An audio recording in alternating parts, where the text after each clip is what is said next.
요한복음 17장 1절에서 8절까지의 말씀입니다. 예수께서 이 말씀을 하시고 눈을 들어 하늘을 우러러 이르시되 아버지여 때가 이르렀사오니 아들을 영화롭게 하사 아들로 아버지를 영화롭게 하게 하옵소서. 아버지께서 아들에게 주신 모든 사람에게 영생을 주게 하시려고 만민을 다스리는 권세를 아들에게 주셨음이로소이다. 영생은 곧 유일하신 참 하나님과 그가 보내신 자 예수 그리스도를 아는 것이니이다. 아버지께서 내게 하라고 주신 일을 내가 이루어 아버지를 이 세상에서 영화롭게 하였사오니 아버지여 창세전에 내가 아버지와 함께 가졌던 영화로서 지금도 아버지와 함께 나를 영화롭게 하옵소서. 세상 중에서 내게 주신 사람들에게 내가 아버지의 이름을 나타내었나이다. 그들은 아버지의 것이었는데 내게 주셨으며 그들은 아버지의 말씀을 지키었나이다. 지금 그들은 아버지께서 내게 주신 것이 다 아버지로부터 온 것인 줄을 알았나이다.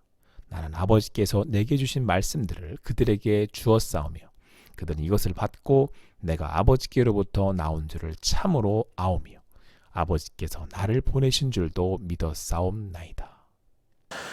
오늘 주 말씀 요한복음 17장 1절에서 8절 말씀을 통해서 하나님을 영화롭게 하라 라고 하는 제목으로 주님이 주신 은혜를 함께 나누도록 하겠습니다.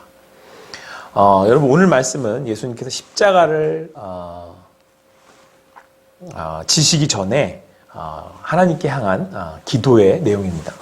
그러니까 굉장히 중요한 내용들을 담고 있겠죠. 자, 그런데 오늘 1절에서 8절 말씀을 살펴보면 반복돼서 나오는 말씀이 영화롭게 하옵소서입니다. 그러니까 예수님께서는 계속해서 하나님을 영화롭게 하옵소서, 아버지를 영화롭게 하옵소서 이렇게 기도하고 있습니다. 이렇게 기도하고 계시는 거죠. 예수님의 바람이 뭐였어요? 하나님을 영화롭게 하는 거예요. 근데 여러분 여기서 영화롭게 하다는 것은 더할 나위 없이 아름답고 존귀하고 빛난 상태가 되다라고 하는 뜻입니다. 그러니까 예수님은 하나님이 아름답고 존귀하고 빛난 상태가 되기를 원하시는 거죠. 그렇게 영화롭게 되기를 원하시는 거죠. 예수님이 그렇게 하나님을 영화롭게 하시기를 원했다는 겁니다. 자, 그렇다면 무엇이 그렇게 하나님을 영화롭게 하는 것일까요? 믿는 우리로서는 예수님과 함께 예수님의 바람처럼 하나님을 영화롭게 하는 삶이 우리의 소망 아닙니까? 아무쪼록 오늘 말씀을 통해서 그렇게 하나님을 영화롭게 하실 수 있는 여러분과 제가 되기를 간절히 소망합니다. 자, 오늘 예수님께서는 그 비결을 2절, 3절에 이렇게 말씀하고 있습니다. 아버지께서 아들에게 주신 모든 사람에게 영생을 주게 하시려고 만민을 다스리는 권세를 아들에게 주셨음이로소이다. 영생은 곧 유일하신 참 하나님과 그가 보내신 자 예수 그리스도를 아는 것이니이다 라고 말씀하고 있습니다. 하나님께서 우리를 구원하실 권세, 다스릴 권세를 예수님께 주셨고 예수님은 그 권세로 이 땅에 오셔서 십자가에 죽으시고 부활하셔서 우리를 구원하신 거죠. 그래서 3절에서는 그 영생의 비결이 뭐래요? 유일하신 하나님을 믿고 알고 믿고 그 하나님이 보내신 예수 그리스도를 알고 믿는 것이 영생의 비결이다라고 말씀하고 있습니다. 그러니까 영생은 그 하나님과 보내신 예수 그리스도를 믿는 것이 영생의 비결인 것이죠. 자, 그런데 우리가 어떻게 그 영생에 이르게 되었습니까? 다시 말해 어떻게 하나님을 믿고 예수님을 믿게 되었냐라고 하는 것입니다.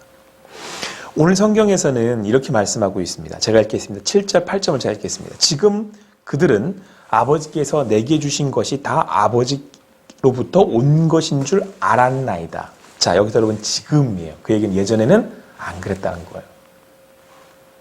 8절 말씀입니다. 나는 아버지께서 내게 주신 말씀들을 그들에게 주었사오며. 예수님이 이 땅에 오셨을 때 사람들은 예수님을 알아보지 못했습니다. 그런데 예수님께서 그 알아보지 못하는 무지한 자들에게 말씀을 증거하셨습니다. 때론 예수님을 핍박하고 반대하는 이들에게 말씀을 증거해 주셨습니다. 도대체 무슨 말하는지 알아듣지도 못하는 그들에게 알아들을 수 있도록 설명해 주셨습니다. 그랬더니 이제 어떻게 됐대요? 그랬더니 8절 그들은 이것을 받고 내가 아버지께로부터 나온 줄을 참으로 아오며. 이제 알게 된 거죠. 예수님이 아버지께로부터 오셨구나. 그리고 아버지께서 나를 보내준 줄도 믿게 되었다라고 말씀하고 있습니다. 언제요? 예수님께서 그들에게 말씀을 증거해 주었을 때 말이죠. 여러분 특별히 예수님께서는 6절에 뭐라고 말씀하고 있냐면 그들을 하나님께서 자기에게 주셨다 이렇게 표현하고 있어요. 그러니까 맡기셨다라고 하는 거죠. 그들이 말씀을 듣고 구원의 자리로 구원으로 나올 수 있도록 하나님께서 예수님께 맡겨주셨다라는 거예요. 그런데 우리가 앞서 함께 말씀을 살펴봤던 것처럼 언제 하나님이 영화롭게 되신다고요? 그 무지한 그들이, 죄인이었던 그들이 예수를 믿고 영생으로 나오게 되었을 때에 하나님이 영화롭게 되신대요. 그러니까 예수님께서는 그렇게 하나님을 영화롭게 해드리기 위해서, 존귀하고 빛나게 하시기 위해서 어떻게 했던 거예요? 그들에게 말씀을 전하고 복음을 전하고 계속해서 그들에게 하나님의 그 사랑을 증거했다라고 하는 사실입니다. 사랑하는 성도 여러분, 우리가 사순절을 보내고 있습니다. 우리를 위해 이 땅에 다스릴 권세를 가지고 오신 예수 그리스도, 그리고 그렇게 우리를 구원하신 예수 그리스도, 그 바로 그 예수 그리스도를 보내신 그 하나님을 증거할 때에, 그래서 그들이 그것을 듣고 구원을 받아 영생에 이르게 되었을 때 하나님께서 영화롭게 되신다라고 오늘 성경은 우리에게 말씀해주고 있습니다. 더욱 감동인 것은 4절과 5절에서 이렇게 말씀합니다. 아버지께서 내게 하라고 주신 일을 내가 이루어. 하라고 주신 일이 뭐예요? 네, 복음을 증거하는 거죠. 예수 그리스도께서. 그렇게 하라고 주신 일을 예수님께서 이루셨더니 아버지를 이 세상에서 영원하게 하였사오니.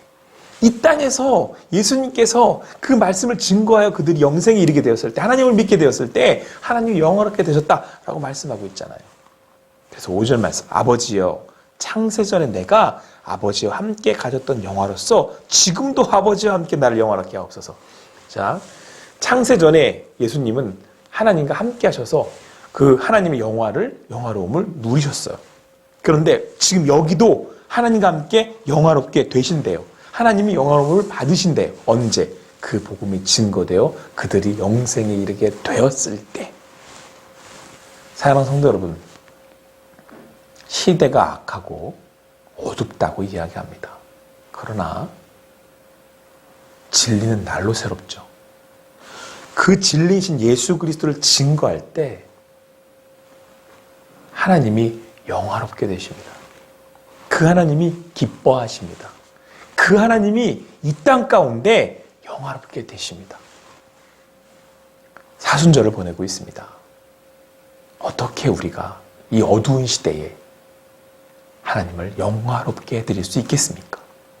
우리를 위해 다스릴 권세를 가지고 오신 예수 그리스도, 십자가를 지시고 권세로 부활하셔서 우리를 구원하신 예수 그리스도, 그리고 그를 보내신 그 하나님을 증거할 때에 영생에 이르는 자들을 통해 우리 하나님은 영화롭게 되십니다. 아무쪼록 이 말씀을 기억하시고 하나님을 영화롭게 하는 삶을 사실 수 있는 여러분과 제가 되기를 간절히 소망합니다.